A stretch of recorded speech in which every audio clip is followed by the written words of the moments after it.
Hi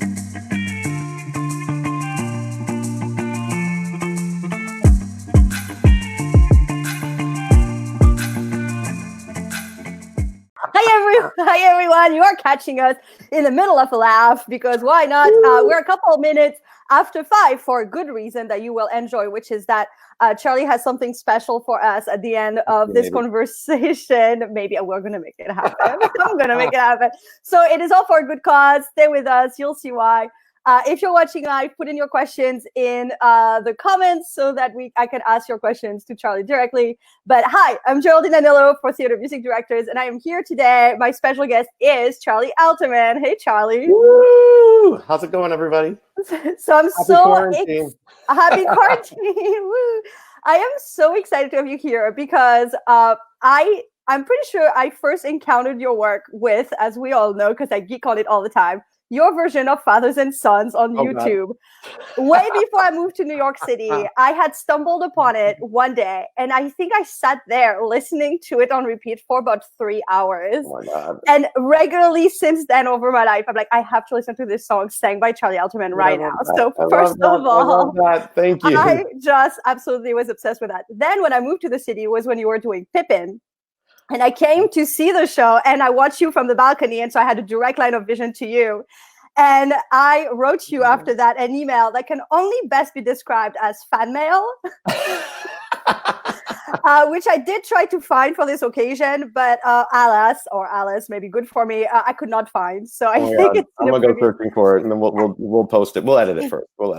And so that's really special. And at Pippin, that's the other last bit of this. I sat in with Sonny Palladino.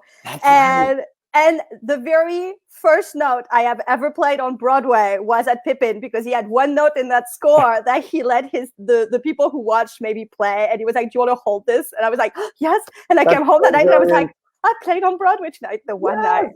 Oh God, So, I love that. all of that to say, I have like this giant heart when I think of Charlie Alterman. So thank you for being here. I'm so happy to be here. I'm so happy to have something to do. Come on. Quarantine times. And everyone's going a little crazy. I hear you had your quarantine start a little bit early. Yeah, I was supposed to be doing a show in Houston right now, which I want to believe this is a record of all of these crazy COVID stories. It was canceled while I was in the air. It was like the Monday that everything was going into lockdown here, but Houston seemed like it was behind the curve or whatever you want to call it. So all weekend long, I was texting them. I was like, are we still happening? Like, and Sunday night I was packing, and while I was packing, my phone went zoop, zoop, and it was a little New York Times alert saying CDC now recommends no gatherings of more than 50 people for the next 30 days. So I immediately texted the associate producer, who's a friend of mine, and I was like, I should stop packing, right? And God bless them, though, they were trying to keep us employed. It was a new show that, we all knew needed some work. So they were like, maybe we'll still get through it. And then while I was in the air, the mayor held a press conference and said, we're shutting down the city for 2 weeks. So they had to send me right back home. It was so sad. But long story short, too late. I was staying home for like 2 or 3 weeks right before all of this started because I was writing out all the charts. They're Nashville songwriters who are awesome, but they don't write anything down. So it was me transcribing things off of demos and working with them. And it was awesome. But I was like, for 2-3 weeks, I was only leaving my house once a day to go to the gym and get food. So I was basically living that quarantine life. So I was like, the same way that Italy's been kind of like, we're 2 weeks into your medical future. I'm like, I'm 2-3 weeks into your mental health future. It's not bad. It's not pretty. It's looking good from looking at you. You're making it look okay. Well, I'm finding ways to cope. I've like moved to the acceptance phase. You know what I mean? First comes grief, denial, anger. Yeah. There's actually a great article floating around. I can try and post it that talks about how what the anxiety we're going through now is actually grief.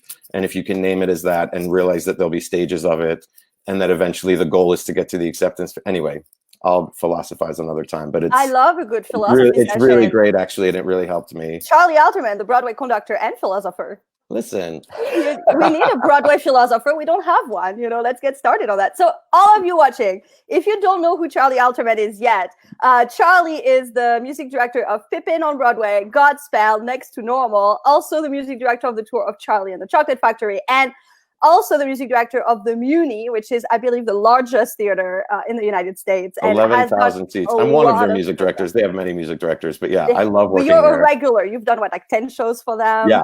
It's pretty something like crazy. that. I almost resisted it the first time that they tried to hire me a bunch of years ago, because I was like, this is crazy. We're going to put up a show this massive and this scale in like 11, I think you have like 12 days of rehearsal or something. I mean, it's so cuckoo. And it's massive. Everything's epic. Like you have to double every scene change music because people have 5 miles to run on from the wings, you know? But then I got there and I was like, everyone's operating at such a high level and it's so much fun that I became hooked and addicted, and I'm obsessed with Mike Isaacson, who runs the place. I just think he's the best. So now I work there any chance that I get. And I have to say, there is something cool about turning around to take your bow and being like, hello, 11,000 people. Like this, you know, it's like, I call it musical theater at the ballpark. Yeah, rock star It life. looks like you're at a baseball stadium and just like only facing one little section of it, you know? Oh my gosh. So It's what are awesome. your tricks to making it happen in 11 days? Panic and no, honestly, I think just, you know, someone said to me when I was first, I was like, this can't work, and they were like, talk to some music directors who've worked here before. And I talked to Sam Davis, and he gave me a great piece of advice. He said, for the Muni, you just have to turn off your perfectionist gene. That I think when you're working on Broadway and you have the time and you have the resources and you're like, it has to be perfect, it has to be perfect, it has to be perfect. You want to dig deep and get it perfect. And at the Muni, it's kind of like, okay, it's 11,000 people. They're eating popcorn. They're drinking margaritas. Like, you want it to be good, and it will be good because everyone's insanely talented who works there and they take it seriously and they're prepared. But at the end of the day, all you can do is your best, you I love know? And that. there was some real freedom in realizing that. Yeah. The other thing that's going to sound so silly, but one thing I think I love about working at the Muni is that you want it to be good. It almost always, every show I've done there, I have been proud of because we've had an amazing cast, an amazing creative team, and everyone's operating on their game and at such a high level. But at the end of the day, you know, you do a show on Broadway and you're like, it's got to be great so we get good reviews so we run. Or if you're doing a show out of town, it's like, it's got to be good so we transfer to Broadway. And at the Muni, it's like, you want it to be good, but whether it's good or terrible, you're going to do your 7 shows and then you're going to go home. So there's like a different level, that added level of pressure is off. And oddly, out of that, you end up doing better work because you're not obsessing. You're just being free and being creative. It's again, here I am philosophizing, but it's actually been like freeing for me in my other work to realize, oh, when I don't obsess, I can actually get just as good results. Why am I panicking all the time about all things and nitpicking? You know what I mean? Mm-hmm. Well, talking about Broadway then, Yeah. and the difference with both, we have some specific questions about pretty much all the shows you've done. Amazing. That's it. I'm so excited. So, question number 1 by Jake. He wants to know what was the development of the piano conductor score from the piano vocal for Next to Normal? How much were Tom Kitt and Michael Starobin each involved in the arrangements? Ooh, that's a really good question. They were both actually very involved, and I'm going to kind of answer it, but I also should preface this by saying I did not do the show second stage, which is where a lot of that was first developed. That was the amazing Mary Mitchell Campbell. I came on board after that. They kind of went back out of town. Well, they'd never been out of town, but they went out of town to Arena Stage because after second stage, everyone kind of agreed, even myself having seen it, never knowing I'd get a chance to work on it, that it needed work, but like the stuff that was good was so monumentally good that like this can't be the end of the line. And then she was unavailable because she was doing Roadshow, the Stephen Sondheim show down at the Public. So I came in DC. So a lot of that had already been fleshed out. But my understanding of it, Tom did all of the arrangements and orchestrations when it was at Nymph, and a lot of those stayed in the show. And then Michael Starobin kind of built on those for the songs that remained throughout. And then ultimately, by the time we were adding songs for Arena and adding songs for Broadway, I think Tom was so swamped that it was like mostly Michael Starobin. But Tom was like, I think, in very heavy discussions with him about what the rhythm section stuff would be doing. I think in general, and this is a very rough estimate, I think Tom was more responsible for the rhythm section stuff, and Michael was more responsible for the strings and like the non-drum kit percussion, like the vibes and Glock and all that kind of stuff. But they both had hands in both.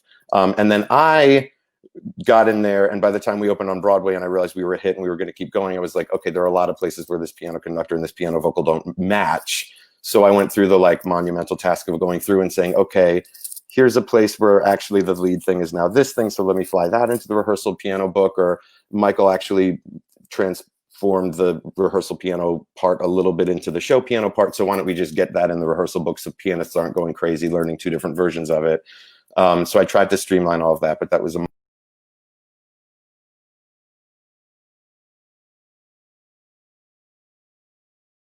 I was like, I'm going to figure it out as I go. So That was a lot, but and longest answer to the simplest question. But there we go. We'll be I here for talk- 45 minutes, everyone. I hope everyone's ready.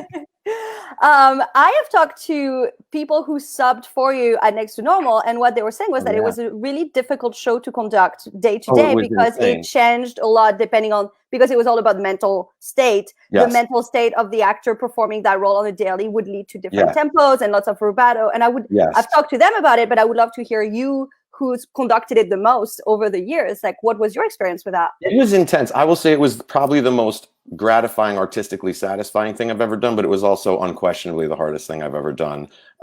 First of all, the show itself is wall-to-wall music.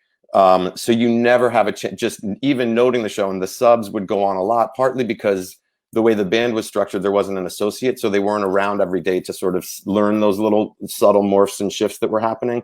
Because the show is all told through song, and you know, in the same way that a scene won't be quite the same from night to night because the actors are feeling a little differently, all those scenes are then happening in song. So it meant the songs had to be ever so slightly different night to night. You know, you couldn't be like, all right, we're clicking it and it's going to go here, because they were all, I mean, some things you probably could have, you know, but like some of the rock songs that really just stayed in a groove. But a lot of the stuff, you know, if the scene took a turn, I had to turn with them, which was really exciting, because I always joked I was like the seventh cast member or something, you know, because in my mind, to conduct that show, you really have to be in the scene with them and play that. I mean, that's always the case as a conductor, but especially on that show. But it was hard because things would morph and change, and people would come in and be like, that seemed faster tonight, or that seemed slower. And I'm like, oh yeah, by the way. So, and I try and stay on top of telling them, but there was so much material. And then I never had a chance to write anything down because there were no scenes. There were no pauses. So I'd try and like throw a Post-it note in my score. And then at the end of the night, I'd be like, what was that about? I can't even remember.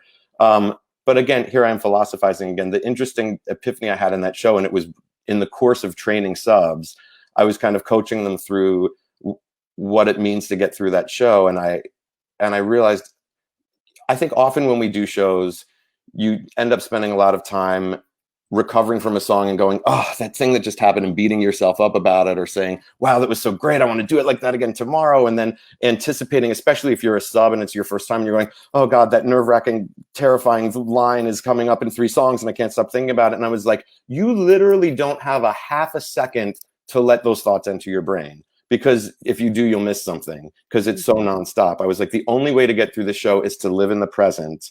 And if something happened in the past, it's in the past. Forget it the second it happened. If something's in the future, you'll deal with it when you get to it. You have to just be present.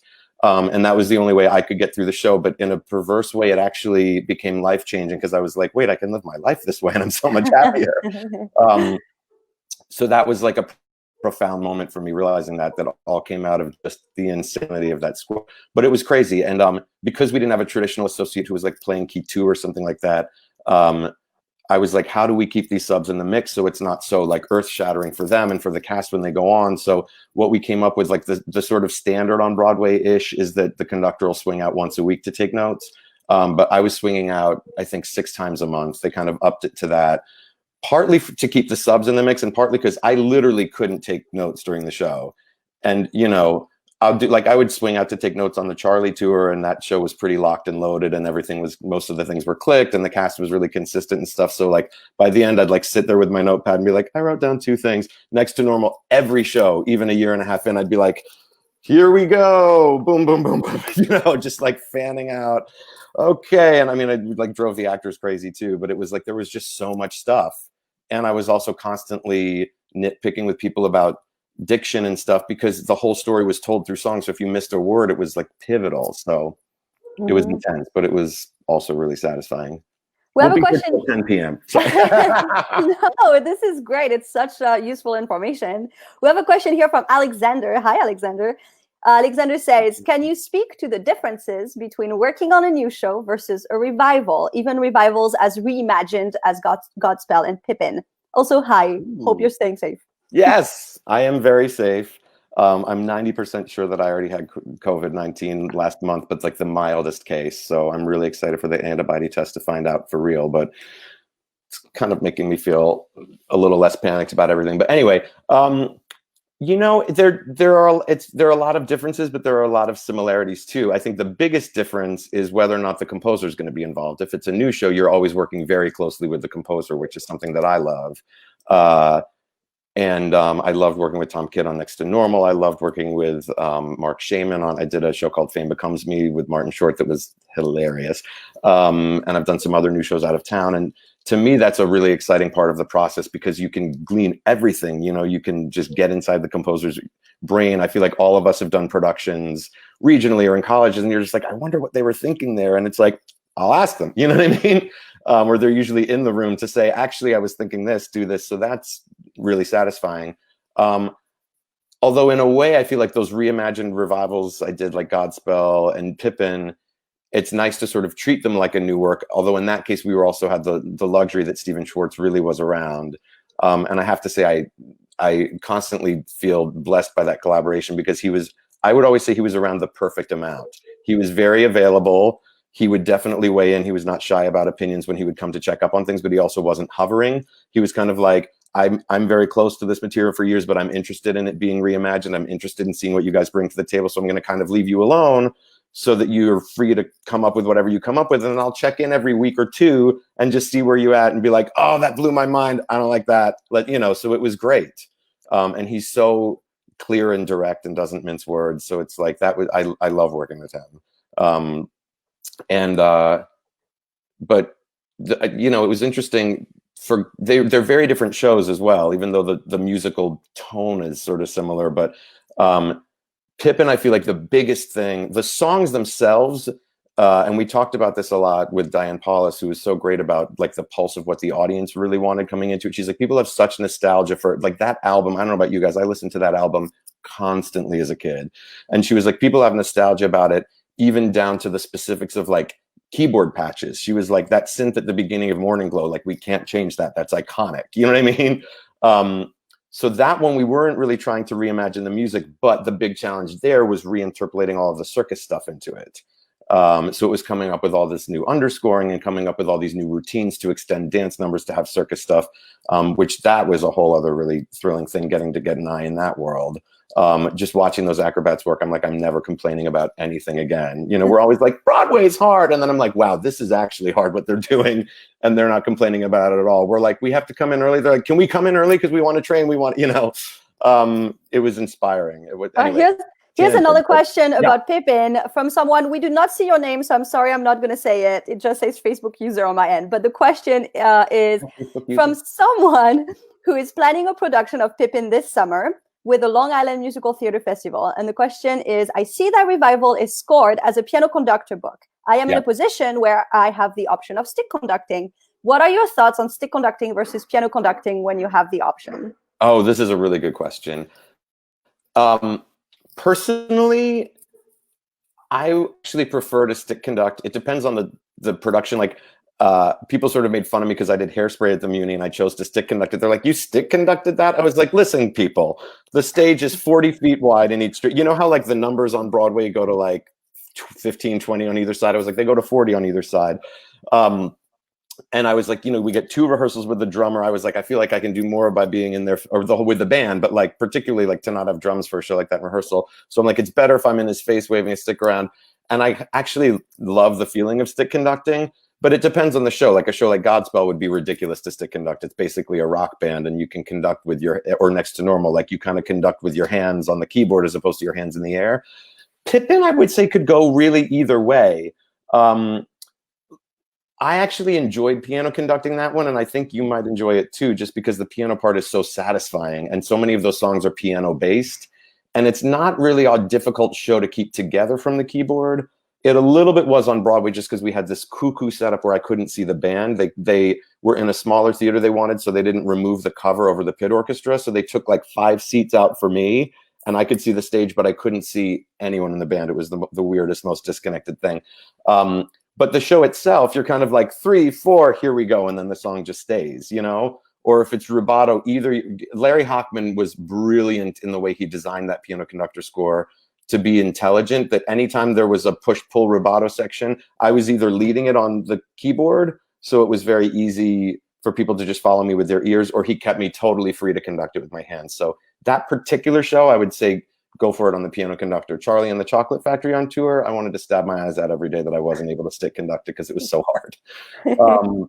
Because that was full of like cinematic underscoring and tempo changes and key changes and all this stuff, and it was pickup orchestras, and I was like, I need my hands free, and it was so much left hand conducting that I ended up getting tennis elbow. I mean, it's a whole long story, but it was a very happy experience. I don't want to make it sound like it was not a good time, but that was hard. That was definitely hard.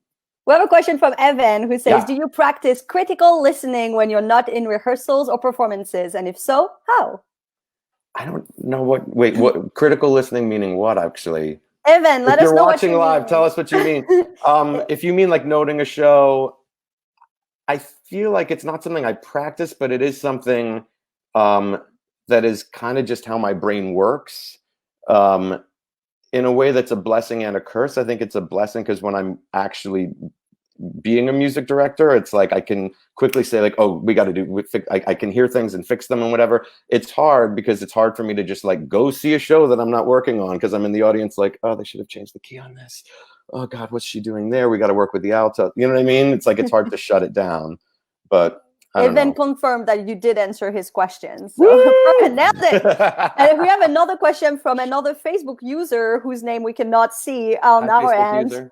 But the question is, when working on a revival, how much do you like to defer to the original as a point of reference versus putting it aside and treating the revival as a new production? Oh, that's a really good question.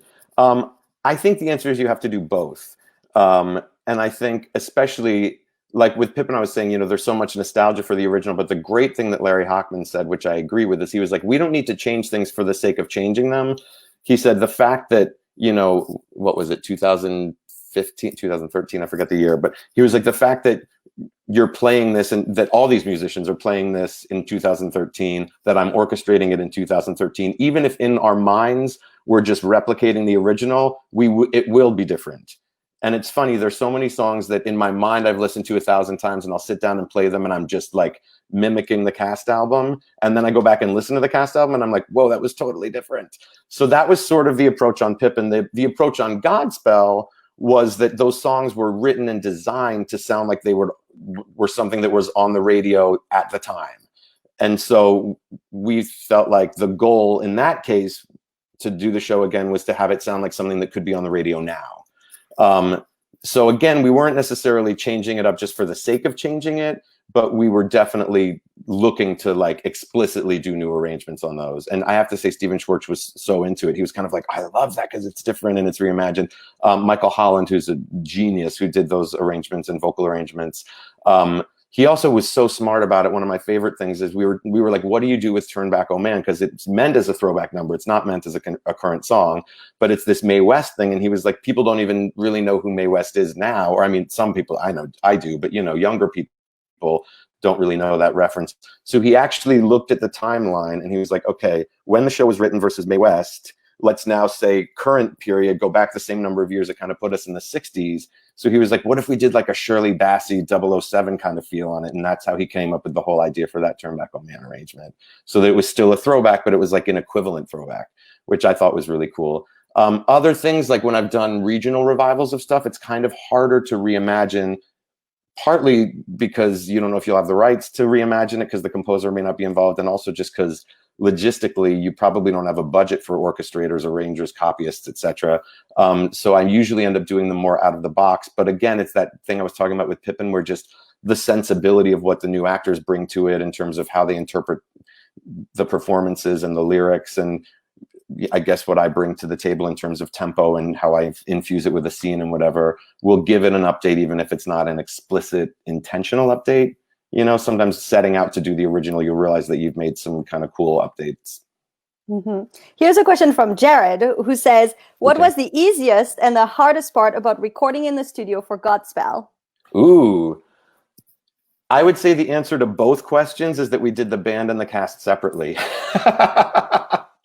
And that's becoming a trend because partly it allows you to focus on both, but also just the economics of it. You're basically paid by your time in the studio, so it minimizes the amount of time that any individual person, other than I guess me and the writers and the producers, are in the studio. But what was great about it is it allowed us to like really focus on the band and really get the band exactly dialed in and tuned in, and then really just focus on the cast and the vocals and all that.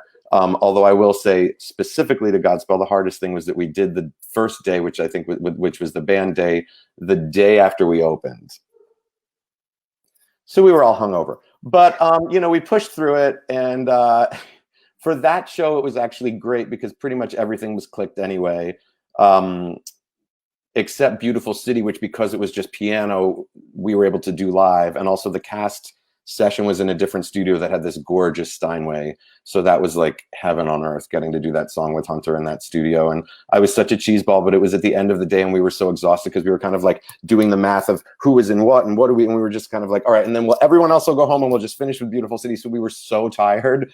And I was like, but I also want this to be good. And I'm trying to get in the mood. And it's like the most hideous lighting. I was like, can we dim these lights? Can we, you know what I mean? I'm like, can I just have a moment of zen? So, and it's hysterical because that's the video that kind of went viral. And every time I watch it, I'm like, I just look stoned. I look like I'm so stoned. But in a weird way, I think it made the performances better because we were so just like wiped out. We were like, let's just do this. And like, we were so open-hearted by that point because we didn't have the energy left to like, should I have done that quicker? Should I have, you know what I mean? It was just like completely open without judgment. And it was, I think it hopefully read in the performance. Last question is from Catherine, who says, as the music director for these shows, do you work more with the actors and then carrying over your way it sounds to the orchestra? Is that kind of a separate deal? The bigger the production, I find this is less all the music director deal. For example, with a school show, it's really all the music director. Just wondering. Well, I feel like it always starts with the cast just because literally logistically, you always start rehearsing with the cast. Even on the huge shows on Broadway, oddly, you almost get less time with the musicians because it's like to the penny. Do you know what I mean? If you're doing a high school show, it depends who's in the orchestra. If you're hiring ringers, obviously, then time is money. If it's students, then you're like, okay, the labor is free, but we got to spend some time on this. You know what I mean? But on Broadway, it's like, okay, great, you're going to get, or the Muni especially, it's like you get like 2-3 hour sessions and then suddenly you're like, oh, great, 11,000 people are watching this. Maybe I'm exaggerating, but you get like a read through for 3 hours, a sits probe, and then like a tech rehearsal. It's crazy. And then, hello, 11,000 of my closest friends. But although they're used to it, they do 8 shows a summer. Most of them play at the Fox when the tours come through. So I'm like, we're going to do this in 3 hours. And then I'm just like, oh, that was perfect. Next song. That was perfect. Next song. Anyway, but I think in a way it all sort of does have to come from the cast because that's ultimately what the audience is coming to see is the performances, which is not to say the band isn't important, but I feel like everything that comes out of the pit orchestra has to be in service of what's happening on stage. And to me, that's what's exciting about it because I feel like as the music director, you're the conduit between those two worlds. So it's about connecting to the performance and connecting to the band and finding a way to translate that storytelling in your body and in your words, like kind of, for me, physically, it's like channeling the energy that's on stage and then serving that energy into the orchestra so that they feel a connection to the stage.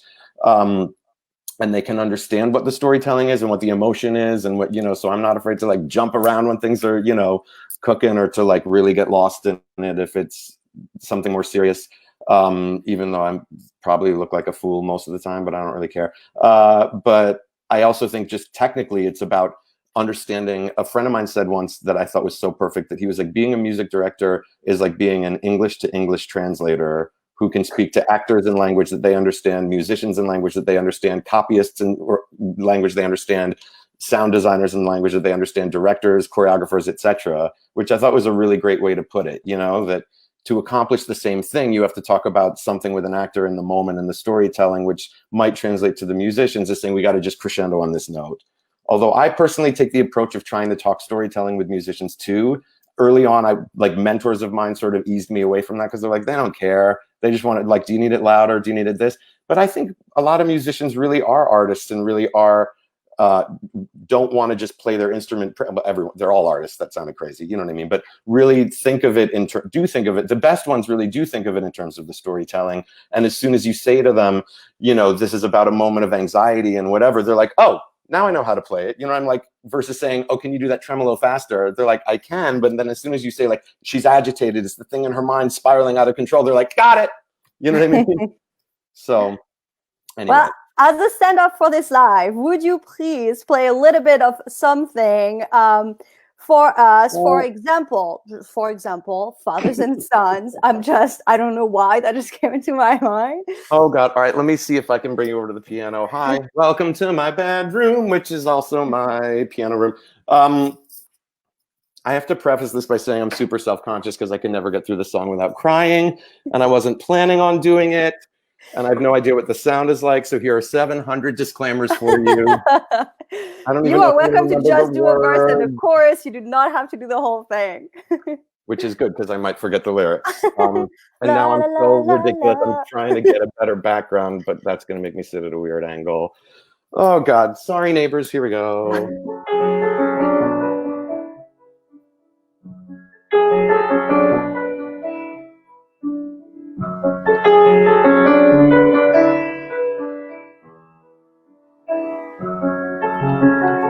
Also, I haven't warmed up, so here we go. We'll see. Hey! Heard a lot of songs say, "Where are you going, my son?" Now I know they're true. Boy, you never stop to think how fast the years run. Now they've taken you. Good morning. I remember you were 3.5. Your mom and me, we'd sit there after things got quieted. We'd laugh at some new word you said, how tough you were to get to bed, and we'd plan the night away, planning for our kid. I was your hero then. I couldn't do no wrong as far as you were concerned. You thought I was the best of men. The tables hadn't turned, you hadn't learned how little time it takes when daddies make mistakes.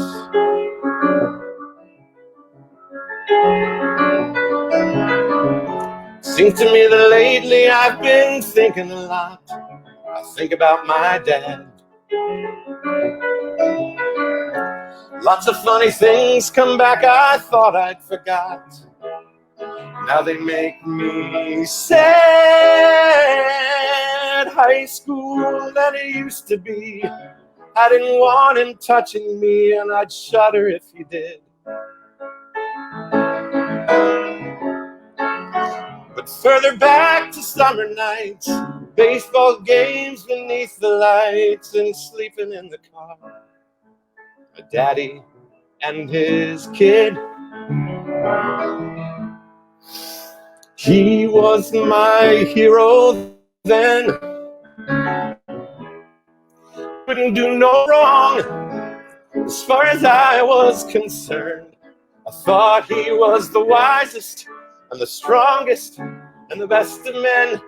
The tables hadn't turned, I hadn't learned how little time it takes.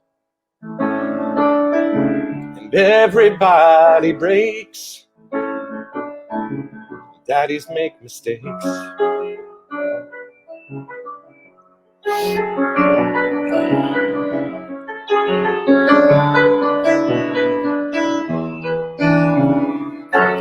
heard a lot of songs say, "Where are you going, my son?" Now I know they're for real. Boy, you never stop to think how fast the years run, or the things they steal. Now it seems I always knew why I do the things I do and the things I never did. Why I worked my whole damn life so I could give a better life than the one my dad could give me. I'd give it to my kid. Why didn't I warm up? I didn't know we were going to do this. Oh my gosh, I'm not crying. You all are crying. Oh, that was such a gift. Thank you so much. My heart is filled. You have no idea. My heart is just like warm and happy and full thanks to this song. I have this by you right now. I know we're already going over, but I did that. I was like at a summer program in Bennington when I was in high school, and I did that song for like the final presentation recital. And in my mind, I was just like, it's a pretty song. And I wasn't really thinking about the lyrics because I was young and I didn't know what I was doing. I was just like singing my heart out. And my family was all there. And I come out to the audience and they're all like sobbing. And I was like, what? And I think that's why now I just can't get through it without that. But it's still such a good song. So when we did it at the Godspell Sing Schwartz concert, Hunter Parrish was going to fly back because he had left the show by that point and sing that song. And then he just couldn't with his shooting schedule. And we were like, but we have to still put that song in. So like, I was like, we'll got to figure it out. And we're like, everyone in the cast is so young. And I was like, maybe I should do it. So that's how that all came about. Well, thank you so much for doing it. It really meant a lot to me. Oh my God. For sure. Thank you for being here, everyone. Thanks for coming out, everyone. Coaching, so you can reach him on Facebook. Shoot him a message if you want to take a lesson with him. Charlie, thank you for this. Everyone, we have a Finale 101 section that starts this Monday. Sign up if you haven't already. And yes, thank you, Geraldine, for keeping us so busy during this time. Every day I'm so bored and I'm like, oh, there's something happening on the music. Thank you for that. Thank you again for doing this with us. We love you. Bye, Charlie. Mwah. Bye, everyone.